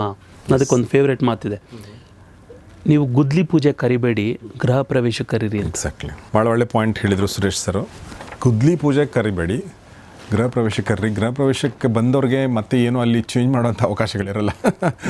ಅವ್ರು ಹಾಳು ಮಾಡೋಕ್ಕೆ ಏನೂ ಇರಲ್ಲ, ಅಲ್ಲಿ ಮನೆ ಕಟ್ಬಿಟ್ಟಿದ್ದೀರಾ ನೀವು. ಗುದ್ಲಿ ಪೂಜೆಗೆ ಬಂದಾಗ ಏನು ಬೇಕಾದ್ರೂ ಮಾಡ್ಬೋದು. ಈಗ ಇನ್ನೊಂದು ಪ್ರಶ್ನೆ ಬರುತ್ತೆ, ಅದೇನೆಂದರೆ ನಾವು ಬೆಳಿಬೇಕು ಅಂತಂದಾಗ ನಮ್ಮ ಸುತ್ತಮುತ್ತ ಒಂದು ಪಾಸಿಟಿವ್ ಆಗಿರುವಂಥ, ನಮ್ಮ ಎನರ್ಜಿನ ಡ್ರೈನ್ ಮಾಡದೇ ಇರುವಂಥ ವ್ಯಕ್ತಿಗಳಿರಬೇಕು ಅಂತ ಅನ್ಕೋತೀವಿ. ಬಟ್ ನಮ್ಮ ಸ್ನೇಹಿತರಲ್ಲೇ ಕೆಲವೊಬ್ರು ನಮ್ಮ ಎನರ್ಜಿ ಡ್ರೈನ್ ಮಾಡೋರು ಇರ್ತಾರೆ. ಅವ್ರನ್ನ ಬಿಟ್ಟು ಹೋಗ್ಬಿಟ್ರೆ ಅವರು ನೋಡು ಏನೋ ದೊಡ್ಡ ಮನುಷ್ಯ ಆಗ್ಬಿಟ್ಟ, ಈ ಥರನೂ ಮಾಡ್ಕೋತಾರೆ, ಕ್ರೂಯಲ್ ಆಗ್ಬಿಟ್ಟ ಅಂತ ಅನ್ಕೋತಾರೆ. ಹತ್ತಿರ ಇಟ್ಕೊಂಡ್ರೆ ಅವರು ನಮ್ಮನ್ನು ಈ ಥರ ಮಾಡ್ತಾರೆ. ಹೀಗಾಗಿ ಇಲ್ಲಿ ಒಂದು ಹತ್ತಿರ ಇಟ್ಕೊಳ್ಳೋದು ಹ್ಯುಮ್ಯಾನಿಟಿ, ದೂರ ಇಡೋದು ಕ್ರೂಯಾಲಿಟಿ. ಆದರೆ ನಾವು ಬೆಳಿಬೇಕು ಅಂದರೆ ನಾವು ಅಂಥ ವ್ಯಕ್ತಿಗಳಿಂದ ದೂರ ಇರಬೇಕಾಗತ್ತೆ. ಇದನ್ನು ಹೇಗೆ, how do you manage this? Okay, so ನಮ್ಮದೊಂದು 3 months ಪ್ರೋಗ್ರಾಮ್ ನಡೆಯುತ್ತೆ, ವೆಲ್ತ್ ಎನರ್ಜಿ ಫ್ಲೋ ಅಂತೇಳಿ. ಅದರಲ್ಲಿ ನಾನೊಬ್ಬರು ಸ್ಟೂಡೆಂಟು ಕ್ವಶನ್ ಆನ್ಸರ್ ಸೆಷನ್ ಇರುತ್ತೆ. ಅಟ್ ಲಾಸ್ಟ್ ಅದಕ್ಕೆ ಒಂದು ಕ್ವಶನ್ ಆನ್ಸರ್ ಸೆಷನ್ ಯಾರೆಲ್ಲ ಕೇಳ್ಬೋದು ಅಂತ ಹೇಳಿದೆ. ಅದರಲ್ಲಿ ಒಂದು ಪ್ರಶ್ನೆ ಕೇಳಿದರು, ಸೇಮ್ ಕ್ವಶನ್. ಏನಂದರೆ ತುಂಬ ಅಂದರೆ ಜನಗಳೆಲ್ಲ ಹತ್ರದವರು ಅಂತ ಹೇಳ್ಬಿಟ್ಟು ನಾವು ಅಂದ್ಕೊಂಡಿರ್ತೀವಿ, ಆದರೆ ಒಳಗಡೆಯಿಂದ ನೋಡಿದ್ರೆ ಅವರೆಲ್ಲ ನಮ್ಮ ಹತ್ರದವ್ರು ಆಗಿರೋದಿಲ್ಲ, ಬಟ್ ನಮ್ಮ ಕೇಡನ್ನೇ ಬಯಸ್ತಾ ಇರ್ತಾರೆ. ಸೊ ನಾವು ಆ ಥರದವ್ರನ್ನ ಹೆಂಗೆ ಐಡೆಂಟಿಫೈ ಮಾಡೋದು, ಹೆಂಗೆ ದೂರ ಇಡೋದಕ್ಕೆ ಸಾಧ್ಯ, ನಾವು ಯಾಕೆ ಇಡಲೇಬೇಕು ಅವರನ್ನು ದೂರದಲ್ಲಿ ಅಂತ ಹೇಳ್ಬಿಟ್ಟು ಅವ್ರ ಪ್ರಶ್ನೆ ಇತ್ತು. ಆ್ಯಂಡ್ ಆಲ್ಸೋ ಅವ್ರು ಇನ್ನೊಂದು ಪ್ರಶ್ನೆ ಏನಂತ ಹೇಳಿದ್ರೆ, ಸೇಮ್ ವೇ, ಈಗ ಕೆಲವರೆಲ್ಲ ನಮ್ಮ ಹತ್ರನೇ ಇರ್ತಾರೆ, ಅವ್ರನ್ನ ನಾವು ದೂರನೂ ತಳ್ಳೋದಕ್ಕಾಗೋದಿಲ್ಲ. ಆವಾಗ ಮನೆಯವರೇ ಆಗಿದ್ರು ಅಂತ ಇಟ್ಕೊಳ್ಳಿ, ಆವಾಗ ಅವ್ರನ್ನ ಯಾವ ಥರ ಮಾಡಬೇಕು ಅಂತ ಹೇಳಿ. So something similarities. ಹಂಗೆ ನಾವು ಒಂದು ಮಾತು ಹೇಳ್ತೀನಿ ಕೇಳಿ. ಸಿ, ಸ್ಪಿರಿಚುಯಾಲಿಟಿನಲ್ಲಿ ಒಂದು ಪ್ರಿನ್ಸಿಪಲ್ ಇದೆ, ಎಕ್ಸೆಪ್ಟೆನ್ಸ್ ಅಂತ. ಅದನ್ನು ಹೇಗಿದೆ ಅದೇ ಪ್ರಕಾರ ಒಪ್ಪಿಕೋ ಅಂತ ಆಧ್ಯಾತ್ಮದಲ್ಲಿ ಹೇಳುತ್ತದು. ನಾವು ಯಾವುದೇ ಮನುಷ್ಯನಾಗಲಿ ಅವನು ಹೇಗಿದ್ದಾನೆ ಆ ಥರ ಒಪ್ಕೋಬೇಕು. ಫಸ್ಟ್ ಒಂದು ಸಿಚುವೇಶನ್ಸ್ ಹೇಗಿದೆ ಅದನ್ನು ಅದೇ ಥರ ಸ್ವೀಕಾರ ಮಾಡಬೇಕು. ಅದನ್ನು ನಾವು ಸ್ವೀಕಾರ ಮಾಡಿಲ್ಲ ಅಂತ ಹೇಳಿದ್ರೆ ಅದ್ರ ಮುಂದಿನ ಬೆಳವಣಿಗೆಗೆ ನಾವೇನು ಮಾಡಬೇಕು ಅಂತ ಗೊತ್ತಾಗಲಿಕ್ಕಿಲ್ಲ. ನಾವು ಯಾವ ಮೂಮೆಂಟಲ್ಲಿ ಅದನ್ನು ಆ್ಯಸ್ ಇಟ್ ಈಸ್ ಅಕ್ಸೆಪ್ಟ್ ಮಾಡ್ತೀವಿ, ಆ್ಯಸ್ ಹೀ ಈಸ್ ಅಕ್ಸೆಪ್ಟ್ ಮಾಡ್ತೀವಿ, ಆವಾಗ ನಾವೇನಾದ್ರು ಐಡಿಯಾಸ್ಗಳನ್ನು ಉಪಯೋಗಿಸೋದಕ್ಕೆ ಚೆನ್ನಾಗಿರುತ್ತೆ. ಆ್ಯಂಡ್ ಅದನ್ನು ಇಂಪ್ಲಿಮೆಂಟ್ ಸಹ ನಾವು ಮಾಡ್ಬೋದಾಗಿರುತ್ತೆ. ಈ CEO ಥರ ಯೋಚನೆ ಮಾಡಬೇಕು ಅಂತ ಹೇಳ್ತಾ ಇರ್ತೀನಿ. CEO ಏನು ಮಾಡ್ತಾರೆ ಹೇಳಿ, ಈಗ ಒಂದು ಕಂಪ್ನಿ ಓನರು, ಅವರು 3 ಕೆಲಸ ಮಾಡ್ತಾರೆ. ಒಂದನೇದು recruitment, which is called higher. ಎರಡನೇದು ಫೈರ್. ಅವನೇನಾದ್ರು ಕೆಲಸ ಮಾಡಿಲ್ಲ ಅಂದರೆ ಏನು ಮಾಡ್ತಾರೆ, ಅವನನ್ನು ಫೈರ್ ಮಾಡ್ತಾರೆ. ಇನ್ ಕೇಸ್ ತುಂಬ ಚೆನ್ನಾಗಿ ಕೆಲಸ ಮಾಡಿದ್ರೆ ಅವ್ನು ಏನು ಮಾಡ್ತಾರೆ, ಅವರು ಪ್ರಮೋಟ್ ಮಾಡ್ತಾರೆ. ಈ 3 ಕೆಲಸ ನಮ್ಮ ಲೈಫ್ CEO ನಾವೇನೆ 3 ಕೆಲಸ ನಾವು ಮಾಡಬೇಕು. ಅಂದರೆ ಹೈಯರ್, ಫೈರ್, ಪ್ರಮೋಟ್. ಇದನ್ನು ನೀವು CEO ಥರ ಯೋಚನೆ ಮಾಡಿ. ಯಾರೆಲ್ಲ ನಿಮ್ಮ ಲೈಫ್ಗೆ ಕೂತ್ಕೊಂಡು ಲಿಸ್ಟ್ ಮಾಡಿ, ಯಾರೆಲ್ಲ ನಿಮ್ಮ ಲೈಫ್ಗೆ ಹೈಯರ್ ಮಾಡ್ಬೋದು, ನೀವಿರುವಂಥವ್ರೆಲ್ಲ ಹತ್ರಕ್ಕೆ ಬಿಟ್ಕೋಬೋದು, ಅವ್ರನ್ನ ಯೋಚನೆ ಮಾಡಿ. ಅವ್ರುಗಳನ್ನು ಮಾತ್ರ ನೀವು ಹೈಯರ್ ಮಾಡಿರಬೇಕು. ಯಾರೆಲ್ಲ ನಿಮ್ಮ ಲೈಫ್ಗೆ ಅವಶ್ಯಕತೆ ಇಲ್ವೋ, ಅಟ್ಲೀಸ್ಟ್ ಫಿಸಿಕಲಾಗಿ ಡಿಟ್ಯಾಚ್ ಆಗೋಕ್ಕಾಗಿಲ್ಲ ಅಂತ ಹೇಳಿದ್ರೆ ಮೆಂಟಲ್ ಎನರ್ಜಿನ ಡ್ರೈನ್ ಮಾಡಿಸ್ಕೊಳ್ಳೋದಕ್ಕಿಂತ ಮುಂಚೆನೇ ಅವರಿಂದ ದೂರ ಇರಬೇಕು. That is called fire. ಅದರೊಳಗಡೆ ಎಷ್ಟೋ ಜನ ನಮಗೆ ಸಹಾಯ ಮಾಡೋರು ಇರ್ತಾರೆ, ಎಷ್ಟೋ ಜನ ನಮ್ಮ ಬೆಳವಣಿಗೆನ ಸಹಿಸ್ಕೊಳ್ಳೋರು ಇರ್ತಾರೆ, ನಾವು ಬಯಸೋರು ಇರ್ತಾರೆ, ನಾವು ಬೇಗ ಬೆಳಿಬೇಕು ಅಂತವ್ರು ಇರ್ತಾರೆ. ಅವ್ರನ್ನ ಪ್ರಮೋಟ್ ಮಾಡಬೇಕು. ವಿಚ್ ಮೀನ್ಸ್ ಅವ್ರ ಜೊತೆಗೆ ಜಾಸ್ತಿ ಟೈಮ್ ಸ್ಪೆಂಡ್ ಮಾಡೋದ್ರಿಂದ ನಮ್ಮ ಲೈಫಲ್ಲಿ ಏನೋ ಅಚೀವ್ ಮಾಡಿದಂಥ ಫೀಲಿಂಗ್ಸ್ಗಳನ್ನ ಬರೆಸ್ತಾರೆ ಅವರು. ಅದೇ ನಾವು ಫೈರ್ ಮಾಡಬೇಕಾಗಿರೋದು ಯಾರು ಅಂತ ಹೇಳಿದ್ರೆ, ನಾನು ಯಾಕೆ ಬಿಸ್ನೆಸ್ ಸ್ಟಾರ್ಟ್ ಮಾಡ್ದಪ್ಪ ಅಂತ ಯೋಚನೆ ಬರ್ಸುತ್ತಲ್ಲ ಅಂಥವ್ರನ್ನ ಫೈರ್ ಮಾಡಬೇಕು ಅಂತೇಳಿ. ಸೊ ಯಾವಾಗಲೂ ಒಬ್ಬ CEO ಥರ ಯೋಚನೆ ಮಾಡಿದಾಗ ನಮ್ಮ ಲೈಫಿನ CEO ನಾವೇ ಆಗಿರ್ತೀವಿ.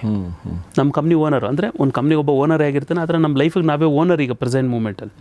ಈ 3 ಪ್ರಿನ್ಸಿಪಲ್ಸ್ಗಳನ್ನ ನಾವೇನಾದ್ರು ಇಂಪ್ಲಿಮೆಂಟ್ ಮಾಡಿಲ್ಲ ಅಂತ ಹೇಳಿದ್ರೆ ಎಲ್ಲರನ್ನೂ ಒಳಗಡೆ ಸೇರಿಸ್ಕೊಳ್ತಾ ಇರ್ತೀವಿ. ಹಾಗಾಗಿ there is something called inner circle ಅಂತ, ಅನ್ನೊಂದು ಬೌಂಡ್ರಿ ಇರುತ್ತೆ. ಆ ಸರ್ಕಲ್ ಒಳಗಡೆ ಬರೋದಕ್ಕೆ ಬಿಟ್ಕೊಂಡಾಗಲೇ ಸಮಸ್ಯೆಗಳು ಜಾಸ್ತಿ. ನೋಡಿ, ಈಗ ಲಕ್ಷ್ಮಣ್ ರೇಖಾ, ಸೀತಾಮಾತಾ ಪ್ರಾಬ್ಲಮ್ ಹಾಕೊಂಡಿದೆ ಲಕ್ಷ್ಮಣ್ ರೇಖಾ ದಾಟಿದ್ದಕ್ಕೆ. ಸೇಮ್ ವೇ ನಮ್ಮ ಲೈಫ್ ಸುತ್ತಲೂ ಒಂದು ಲಕ್ಷ್ಮಣ್ ರೇಖಾ ಇದೆ. ನಾವೇನಾದ್ರೂ ಅಲ್ಲಿಂದ ಒಳಗಡೆ ರಾವಣನ ಬರೋಕ್ಕೆ ಬಿಟ್ಟರು ಅಷ್ಟೇನೆ, ಅಥವಾ ನಾವೇ ರಾವಣನ ಹತ್ರ ಹೋದರೂ ಅಷ್ಟೇನೆ ಕಿಡ್ನಾಪ್ ಅಂತೂ guarantee. Same way you should know, ನಾನು ಯಾರನ್ನು ನನ್ನ ಲೈಫ್ ಒಳಗಡೆ ಇರಿಸ್ಕೋಬೇಕು, ದಟ್ಸ್ ಕಾಲ್ಡ್ ಹೈಯರ್. ಅಥವಾ ಅವ್ರ ಜೊತೆಗೆ ನಾನು ಯಾರು ಜಾಸ್ತಿ ಸಹವಾಸ ಮಾಡಬೇಕು, ಅವ್ರನ್ನ ಪ್ರಮೋಟ್. ಅವ್ರು ಸರಿ ಇಲ್ಲ ಅಂತ ಹೇಳಿದ್ರೆ ಫೈರ್ ದೆಮ್. ಎಸ್. ಇನ್ನು ಕೊನೆಯದಾಗಿ ಕೇಳಬೇಕು ಅಂದ್ಕೊಂಡ್ರೆ ಪ್ರಶ್ನೆ ಏನಂತಂದರೆ, ಭಾಳಷ್ಟು ಸಲ ನಾವು ಎಫರ್ಟ್ ಹಾಕಿ ಕೆಲಸ ಮಾಡ್ತಿರ್ತೀವಿ, ಆದರೆ ನಾವು ಅಂದ್ಕೊಂಡ್ರೆ ರಿಸಲ್ಟ್ ಬರಲ್ಲ. ಸೊ ಬೇಸಿಕಲಿ ಕೆಲವೊಬ್ಬರಿಗೆ ತುಂಬ ಅವರು ಕಡಿಮೆ ಎಫರ್ಟ್ ಹಾಕಿದ್ರು ಜಾಸ್ತಿ ರಿಸಲ್ಟ್ ಬಂತಂತ ಅನಿಸುತ್ತೆ. ಇನ್ನು ಕೆಲವರು ಜಾಸ್ತಿ ಎಫರ್ಟ್ ಹಾಕಿದ್ರು ಅಂದ್ಕೊಂಡ್ರೆ ರಿಸಲ್ಟ್ ಬರಲ್ಲ. ಅಂದರೆ ವಾಪಸ್ ಮತ್ತೆ ಅದೇ ಸ್ಪಾಟಿಗೆ ಬಂದು ನಿಂತ್ಕೋತಾರೆ, ಅದೇ ಕೆಲಸ ಮತ್ತು ಅದೇ ಸ್ಥಿತಿಗತಿ. ಸೊ ಇದಕ್ಕೇನಾದರೂ ಕಾರಣ ಮತ್ತು ಸೊಲ್ಯೂಷನ್ ಎರಡು ಹೇಳ್ತೀನಿ ನಾನು ನಿಮಗೆ. ಓಕೆ, ಸೊ ಇದೊಂದು ಪ್ರಾಕ್ಟಿಕಲ್ ಅಪ್ರೋಚ್ ಒಬ್ಬ ಮನುಷ್ಯನ ಲೈಫಲ್ಲಿ ಅವ್ನು ಮಾಡ್ಬೋದಾಗಿರುವಂಥದ್ದು. ಯಾಕೆ ಅವ್ರು ಪದೇ ಪದೇ ಬಂದ್ಬಿಟ್ಟು ಒಂದೇ ಸ್ಥಾನಕ್ಕೆ ನಿಂತ್ಕೋತಾರೆ ಅಂತೇಳಿ, ಅದನ್ನು ನಾವು ಡಿಫಾಲ್ಟ್ ಟು ಡೆಸ್ಟಿನಿ ಅಂತ ಕರಿತೀವಿ. ಡಿಫಾಲ್ಟ್ ಟು ಡೆಸ್ಟಿನಿ ಅಂದರೆ, ಈಗ ಒಂದು ರಬ್ಬರ್ ಬ್ಯಾಂಡ್ ಇದೆ ಅಂತ ಇಟ್ಕೊಳ್ಳಿ. ಒಂದು ರಬ್ಬರ್ ಬ್ಯಾಂಡು ಒಂದು ಇಷ್ಟು ಅಗಲ ಇದೆ, ನಾನು 2 ಕಡೆ ಈಗ ಇಟ್ಕೊಂಡಿದ್ದೀನಿ. ರಬ್ಬರ್ ಬ್ಯಾಂಡನ್ನು ನಾನು ಇಟ್ಕೊಂಡು ಹೇಳಿದ್ರೆ ಒಂದು ಹಂತದ ತನಕ ಅದು ಎಲಾಸ್ಟಿಸಿಟಿ ಆಗುತ್ತೆ. ಬಿಟ್ಟ ತಕ್ಷಣ ಎಲ್ಲೋಯ್ತದು ಡಿಫಾಲ್ಟ್ ಟು ಇಟ್ಸ್ ಡೆಸ್ಟಿನಿ, ಅಂದ್ರೆ ಅದರದೇ ಜಾಗಕ್ಕೆ ಬಂದು ನಿಂತ್ಕೊಳ್ಳುತ್ತೆ. ತುಂಬ ಜನ ಅದೇ ಕೆಲಸ ಮಾಡ್ತಿರ್ತಾರೆ ಇವತ್ತು, ಅದೇ ಪ್ರಕಾರವಾಗಿರ್ತಾರೆ. ಸೊ ಜನಗಳೆಲ್ಲ ಒಂದು ಲೈಫಲ್ಲಿ ಅವ್ರು ಹೋಗ್ತಾನೆ ಇರ್ತಾರೆ, ಆದರೆ ಒಂದು ಹಂತ ಆದಮೇಲಿಂದ ಆ ಡೈರೆಕ್ಷನನ್ನು ಚೆಕ್ ಮಾಡೋದೇ ಬಿಟ್ಬಿಟ್ಟಿರ್ತಾರೆ. ಅಲ್ಲೇ ಪ್ರಾಬ್ಲಮ್ ಆಗೋದು. ಡೈರೆಕ್ಷನ್ ಚೆಕ್ ಮಾಡೋದು ಅಂತ ಹೇಳಿದ್ರೇನು, ಈಗ ಬೆಳಿಗ್ಗೆಯಿಂದ ಸಾಯಂಕಾಲದವರೆಗೆ ಕೂತ್ಕೊಂಡು ಏನೇನೋ ಕೆಲಸಗಳನ್ನ ಮಾಡ್ತಿರ್ತಾರೆ, ಆದರೆ ಸಾಯಂಕಾಲ ಮಲಗೋದಕ್ಕಿಂತ ಮುಂಚೆ 5 ನಿಮಿಷ ತಮ್ಮ ದಿನವನ್ನು ರಿವ್ಯೂ ಮಾಡೋದಿಲ್ಲ. ಅಲ್ಲೇ ಪ್ರಾಬ್ಲಮ್ಸ್ಗಳಾಗ್ತಾ ಇರುವಂಥದ್ದು. ಈಗ ಯಾವುದಾದ್ರು ಒಂದು ಸ್ಟಾಕ್ನ ಬೈ ಮಾಡೋದಕ್ಕಿಂತ ಮುಂಚೆ, ಅಥವಾ ಯಾವುದಾದ್ರೂ ಒಂದು ಪುಸ್ತಕನ ಬೈ ಮಾಡೋದಕ್ಕಿಂತ ಮುಂಚೆ ಒಂದು 10 ರಿವ್ಯೂಸ್ಗಳನ್ನ ನೋಡ್ತಾರೆ, 10 ಸಲ ಯೋಚನೆ ಮಾಡ್ತಾರೆ ಅದನ್ನೆಲ್ಲ ಮಾಡಲಿಕ್ಕೆ. ಆದರೆ ಅವ್ರ ಸ್ವಂತ ಲೈಫ್ನ ನೆಕ್ಸ್ಟ್ ಲೆವೆಲಿಗೆ ತೊಗೊಂಡೋಗ್ಬೇಕು ಅಂತ ಹೇಳಿದ್ರೆ ಅವರ ಓನ್ ಲೈಫ್ನ ರಿವ್ಯೂ ಮಾಡೋದಿಲ್ಲ ಕೂತ್ಕೊಂಡು. ಅಲ್ಲೇ ಪ್ರಾಬ್ಲಮ್ ಆಗ್ತಾ ಇರೋವಂಥದ್ದು. ಅಂದರೆ ಅವ್ರಿಗೊಂದು ರಾಂಗ್ ಅಸಂಪ್ಷನ್ಸ್ಗಳು ಬಂದ್ಬಿಟ್ಟಿರುತ್ತೆ ಒಳಗಡೆ. ಅಂದರೆ ನಾನು ಏನೇ ಮಾಡಿದ್ರು ರಿಸಲ್ಟ್ಸ್ ಬರುತ್ತೆ ಅಂತ ಹೇಳ್ಬಿಟ್ಟು. ರಿಸಲ್ಟ್ಸ್ ಯಾವಾಗ ಬರುತ್ತೆ, ಯಾವುದೋ ಒಂದು ರಿಸಲ್ಟ್ ಬರುತ್ತೆ, ಅದು ನೆಗೆಟಿವ್ ಆಗಿರ್ಬೋದು ಪಾಸಿಟಿವ್ ಆಗಿರ್ಬೋದು, ಒಂದು ರಿಸಲ್ಟು ಫಾರ್ ಶೋರ್ ಬರುತ್ತೆ. ಆದರೆ ನಾನು ಅಂದ್ಕೊಂಡಿರೋ ರಿಸಲ್ಟ್ ಬರಬೇಕು ಅಂತ ಹೇಳಿದ್ರೆ ಅದು ಬೇಕಾಗಿರೋ ದಾರಿನಲ್ಲಿ ನಡೆದಾಗ ಮಾತ್ರ ಅಂದ್ಕೊಂಡಿರೋ ರಿಸಲ್ಟ್ಸ್ಗಳು ಬರುತ್ತೆ. ಅದು ನನ್ನ ಇಷ್ಟ ಬಂದಿದ್ದ ದಾರಿನಲ್ಲಿ ಹೋದರೆ ಅದೃಷ್ಟ ಬಂದಿದ್ದ ರಿಸಲ್ಟ್ಸ್ಗಳು ಬರುತ್ತೆ. ಹಾಗಾಗಿ ಒಂದು ಮಾತಿದೆ, ಹೇಗೋ ಬದುಕೋಣ ಅಂತ ಆದರೆ ಹೇಗೇಗೋ ಬದುಕ್ಬಿಡ್ತೀವಿ. ಹೀಗೆ ಬದುಕಬೇಕು ಅಂತಾದಾಗ ಮಾತ್ರ ನಾವು ಸ್ಟ್ರೀಮ್ ಲೈನಲ್ಲಿ ಹೋಗೋದಕ್ಕಾಗುತ್ತೆ. ಸೊ ಹಾಗಾಗಿ ನಾವು ಒಂದು ಆ್ಯಕ್ಟಿವಿಟಿ, ಇದು practical activity, anybody can do it. It's very easy also. ಇದನ್ನು ನೀವು sureshshaiva.com/tools ಅಲ್ಲಿ ಹೋಗಿ ಇದೊಂದು ಫಾರ್ಮೆಟ್ನವೇ ನೀವು ಡೌನ್ಲೋಡ್ ಮಾಡ್ಕೊಳ್ಬೋದು. ಇದೇನಂತ ಹೇಳಿದ್ರೆ ರಿಫ್ಲೆಕ್ಟ್ ಟು ರೀಡೈರೆಕ್ಟ್ ಅಂತ ಈ ಆ್ಯಕ್ಟಿವಿಟಿ ಹೆಸರು. ಈಗ ಒಂದು ಖಾಲಿ ಪೇಪರ್ನ ತೊಗೊಳ್ಳಿ. ಇದನ್ನು ತೊಗೊಂಡು ನೀವು 3 ಕಾಲಮ್ ಮಾಡಬೇಕಿದು. It's very easy also. 3 column ಮಾಡಿ. ಒಂದೇ ಅಂದರೆ ರಾತ್ರಿ ಮಲಗೋದಕ್ಕೆ ಒಂದು 5 ಮಿನಿಟ್ಸ್ ಮುಂಚೆ ಕೂತ್ಕೊಂಡ್ಬಿಟ್ಟು ನೀವು ಇದನ್ನು ಮಾಡಬೇಕು. And really I tell you, ಒಂದು ವಾರ ಮಾಡಿ. ನಿಮ್ಗೇನು ರಿಸಲ್ಟ್ಸ್ಗಳು ಬಂದಿಲ್ವಾ ಬಿಟ್ಬಿಡಿ. ಹೆಂಗೋ 5 ನಿಮಿಷ ನಂದು ವೇಸ್ಟ್ ಆಯಿತು, ಅರ್ಧ ಗಂಟೆ ಇವರು ಸುರೇಶ್ ಶೈವ ಸರ್ ಹೇಳಿದ್ರಪ್ಪ ಸುಮ್ಮನೆ ವೇಸ್ಟ್ ಆಯ್ತು ಟೈಮು ಅಂತಲೇ ಅಂದ್ಕೊಳ್ಳಿ, ಪರವಾಗಿಲ್ಲ. ಬಟ್ ವರ್ಕ್ ಆದರೆ ಇದನ್ನು ಅಟ್ಲೀಸ್ಟ್ ಅಂತ ಹೇಳಿದ್ರೆ ಒಂದು 3 ಮಂತ್ಸ್ ಕಂಟಿನ್ಯೂ ಮಾಡಿ. ನಿಮ್ಮ ಲೈಫಲ್ಲಿ ನೀವು ಸ್ಟ್ರೀಮ್ ಲೈನ್ ಆಗ್ತೀರಿ. ಫಸ್ಟ್ ಏನು ಮಾಡಬೇಕಂತ ಹೇಳಿದ್ರೆ, what worked in my life today, ಇವತ್ತು ನನ್ನ ಜೀವನದಲ್ಲಿ ಏನು ವರ್ಕ್ ಆಯಿತು. ಎರಡನೇದೇನೆಂದರೆ ವಾಟ್ ಡಿಂಟ್ ವರ್ಕ್, ಇವತ್ತು ನನಗೆ ಏನು ವರ್ಕ್ ಆಗಿಲ್ಲ.